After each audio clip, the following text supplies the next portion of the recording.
They laughed. My own parents. My mother covered her mouth like it was a tasteful inside joke. My father shook his head in mock pity. $10, he whispered loudly enough for the entire conference room to hear. Heat rose up my neck as my name settled over the table like an afterthought. To Dana Harper, $10. I didn't look at my family. I focused on the glass wall catching the late morning light and pretended the floor didn't tilt. The Harpers were a dynasty that liked its rules iron sharp and its emotions polished down to nothing. My grandfather Walter had built a manufacturing empire from a garage that smelled like oil and metal filings, and my parents had inherited the empire the way other people inherited wedding china. In our house, the color of Christmas paper had a policy memo. Every dinner felt like a quarterly review. Lucas, my older brother, learned to shake hands like a CEO before he learned long division. I learned to slide sideways through rooms quiet and invisible so nobody would notice when I drifted toward the windows with a sketchbook in my lap.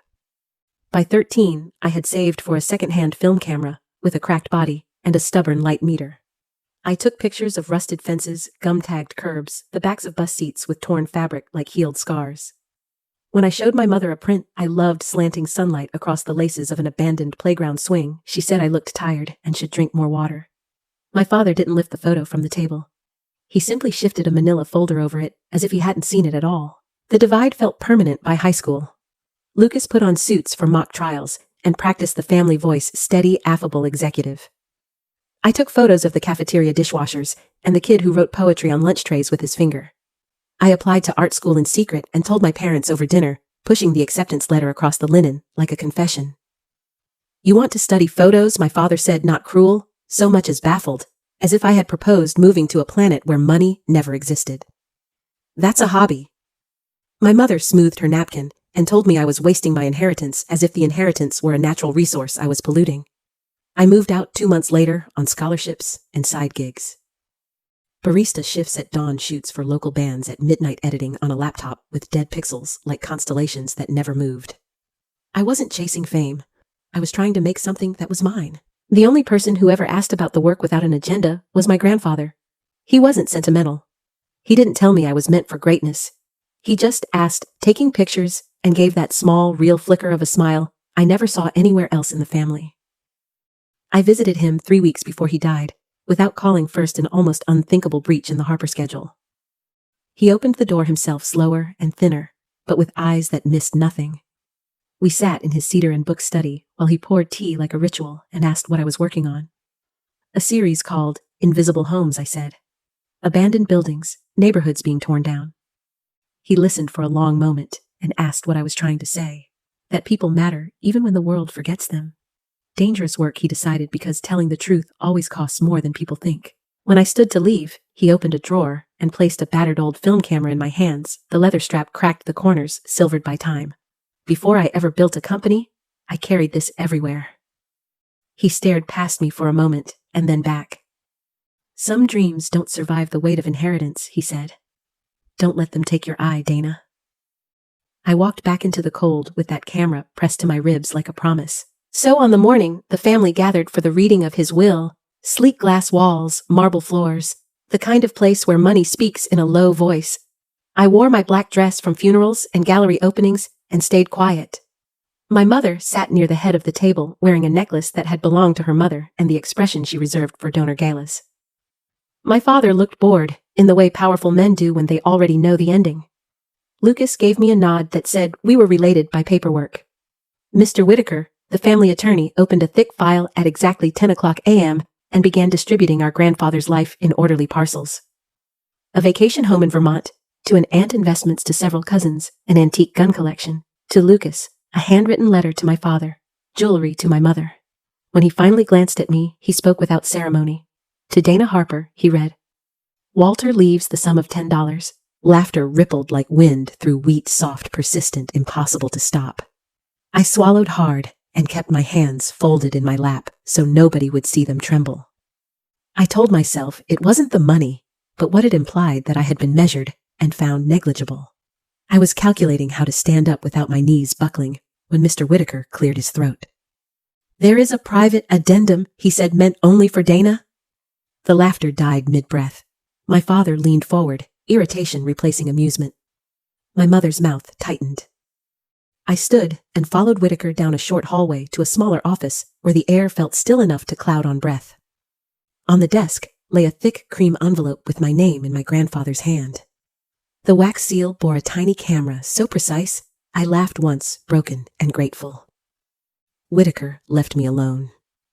My fingers shook as I opened the envelope and found several handwritten pages. "My dearest Dana," it began. He apologized for the theater of the $10 for the way it would land, then wrote that he needed them to show me who they were when they believed I had nothing. As the words unfolded, my chest tightened until I had to lay my palm flat on the paper to keep it from lifting. He had hidden the real inheritance from the public reading. I was the sole beneficiary of the Harper Creative Trust, controlling the philanthropic and creative arm of the family's wealth, along with ownership of a private gallery and a penthouse studio he had purchased quietly. 70% control, he wrote in his neat, unsentimental script, not as a trap, but as a key. They laughed, Dana, but they laughed too soon. I read the letter 3 times before believing it, the words refusing to settle in my mind. He had left me not scraps, not pity, but the true heart of the empire assets no one else at that table even suspected existed. My grandfather had orchestrated it with the same precision he once used to build factories and boardrooms. Only this time his blueprint was rebellion. Along with the letter was a small black box. Inside lay a brass key on a leather cord with a note beneath Beacon Street, top floor. "Your new studio, your real inheritance." I pressed the key into my palm until it left an imprint, trying to anchor myself. For years I had braced against the weight of being less, of being the afterthought. And here was proof I had been seen all along. My grandfather had collected my photographs, preserved them, framed them. Every image I had once sold anonymously for pennies had been waiting for me quietly catalogued under false names. It was not charity, it was recognition. He had not left me money to rescue me. He had left me the tools to build. When I returned to the main conference room, I kept my face unreadable. My father smirked. My mother leaned close to him with a whisper sharp enough to cut glass, and Lucas scrolled through his phone as though he'd already spent his inheritance in his head. "Everything all right?" he asked, more curious than concerned. "Just needed a moment," I said. They nodded, dismissive, and returned to their chatter. They had no idea the ground had shifted beneath them. The days that followed blurred between silence and strategy. I met privately with Mr. Whitaker, who laid out the structure of the Harper Creative Trust investments, holding a gallery on Beacon Street he had secured in my name. We walked through the penthouse studio one gray afternoon. The space was wide, and spare sunlight spilling through tall windows, the air faint with the scent of fresh paint. On the walls hung my photographs, each carefully labeled with dates and locations in my grandfather's hand. Pieces I had forgotten he had remembered. I walked from frame to frame like a ghost wandering through an alternate life. In that moment, I realized the $10 inheritance was not just humiliation, it was camouflage. He had drawn their attention away from me so I could inherit without interference. For weeks, I said nothing. My parents sent clipped messages that barely concealed their amusement. "Hope you framed the check," my father texted once. Lucas forwarded me an article about trust fund kids with a winking emoji. I ignored them. Instead, I studied the trust documents and drafted plans. The more I read my grandfather's words, the clearer his intention became. Use your eye, not their rules. The wealth was not a chain. It was a tool. 6 weeks later, invitations went out, white cardstock embossed in silver. Harper Light Studio presents The Inheritance of Vision, a debut exhibition by Dana Harper. Minimal design, but impossible to ignore. I sent my family's invitations by certified mail. Lucas RSVP'd almost immediately, likely curious or calculating. My mother's response was vague. My father offered none at all, though I heard through Lucas they planned to attend. Ego, curiosity, maybe suspicion. Either way, I wanted them there. Opening night arrived. The studio glowed with soft light as guests drifted through wine glasses in hand, murmuring over the photographs.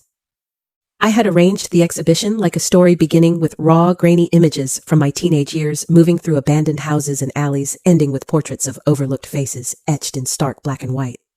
The final room held only one object on a plinth, the $10 check framed and lit like a masterpiece. Beneath it, a plaque read, "Gifted to Dana Harper at the will reading of Walter H. Harper. Value priceless." Another line followed. Sometimes the smallest inheritance is the greatest test. The timing was deliberate. As critics and donors whispered about the work, my parents entered pearls and tailored suits in place, followed closely by Lucas, with a faint smile tugging his mouth. They froze when they realized every wall bore my name. Lucas was the first to speak. "This is all you?" he asked, staring at a row of portraits. "Yes," I said simply. My mother tilted her head, voice careful. "Quite ambitious. Did someone sponsor this?" I shook my head. "Just one believer." My father's eyes narrowed. "Where did you get the money for all this?" "That's not the question you want to ask," I replied, calm but sharp enough to slice the air. Before they could respond, Mr. Whitaker appeared at my side, champagne flute in hand, a rare smile softening his granite features. He motioned to the platform near the plinth. The crowd hushed as he raised his voice. "Ladies and gentlemen, thank you for joining us at Harper Light Studio, founded by and dedicated to the artistic vision of Dana Harper. Tonight, we also reveal a story few know. As executor of Walter Harper's estate, I announce that Dana Harper is the sole beneficiary of the Harper Creative Trust." Gasps, murmurs, camera flashes. My parents stiffened as if the air had turned solid around them. Lucas blinked, as though trying to rearrange the facts in his mind. My father's jaw clenched. My mother's smile collapsed. Whitaker lifted his glass. Mr. Harper believed legacy should follow merit, not lineage. Dana's pursuit of truth and vision, despite opposition, earned his full trust. To Dana, the real heir. The applause rose like thunder. But I didn't look at the crowd. I looked at them, my family pale and silent, in the glow of lights and cameras, confronted at last with a truth they couldn't laugh away. I stepped down from the platform, the applause still echoing. My mother was the first to recover her pearls, trembling against her collarbone as she whispered fiercely, "Why didn't you tell us?" I met her eyes evenly. "Because you never asked what I was building. You only asked why I didn't fall in line." Her lips thinned, a mixture of disbelief and wounded pride. My father, fists tightening at his sides, scanned the gallery as though searching for cracks in the walls. "This was all some plan, a setup," he muttered. I shook my head. "No, it was a mirror. You just didn't like what you saw." Lucas lingered, less angry than baffled. "You run this place?" he asked, his voice teetering between admiration and envy. "Since always," I said, and left them standing amid the crowd, drowning in the sound of strangers' applause. That night, I stayed in the penthouse my grandfather had left me, barefoot, on polished wood, the city glowing beyond the glass. I placed the $10 check on the desk beside a framed photograph I had taken years earlier of him staring out a train window. Alone in the quiet, I realized the inheritance wasn't money. It was freedom. He hadn't saved me from struggle. He had freed me to live on my own terms. In the weeks that followed, I worked tirelessly. The Harper Creative Trust wasn't just a vault of assets. It was potential. I met with advisors my grandfather had quietly lined up, learning how investments could balance profit with purpose.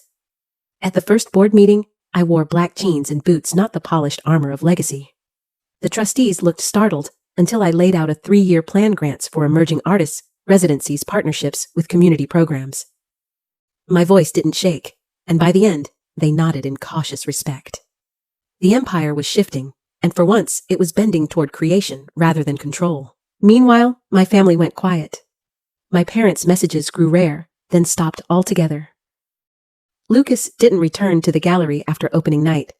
It didn't hurt as much as I thought it would. Some relationships are roots, I realized, but others are weights. I was lighter without them. The first residency artists moved in that spring, nervous, uncertain, carrying cameras, held together with tape sketchbooks full of raw visions. They reminded me of myself standing outside my grandfather's brownstone with nothing but a second-hand camera and stubborn hope. I gave them what I had once needed: space tools and the reminder that their voices mattered, even if no one else believed it. One young woman knocked on my office door one evening, holding a battered camera in her hands. "Do you ever worry," she asked quietly, "that people will only see your money, not your work?" I smiled, recognizing the weight of her doubt. "All the time," I admitted, "but it only matters if you believe it. Lead with your vision, and the rest follows." Her shoulders eased, and I saw in her eyes the flicker my grandfather had once seen in mine. On the first anniversary of his death, Mr. Whitaker delivered a final envelope. Inside, a single page in my grandfather's steady hand. "Wealth is not what you hold, but what you choose to build. You were always the legacy I believed in, Dana. You just had to believe it too. I lit a candle in the gallery that night and left the doors unlocked. Strangers wandered in, students, tourists, neighbors. They paused in front of the $10 check, whispering curious. They didn't know the whole story, and they didn't need to. Legacy didn't need explanation. It needed to be lived. Standing there in the dim glow, surrounded by the photographs I had once doubted anyone would ever see, I felt the truth settle. My inheritance wasn't a trust, a gallery, or a studio. It was the power to define myself and the responsibility to open doors for others who might otherwise remain invisible. So let them laugh that day in the boardroom. They laughed too soon.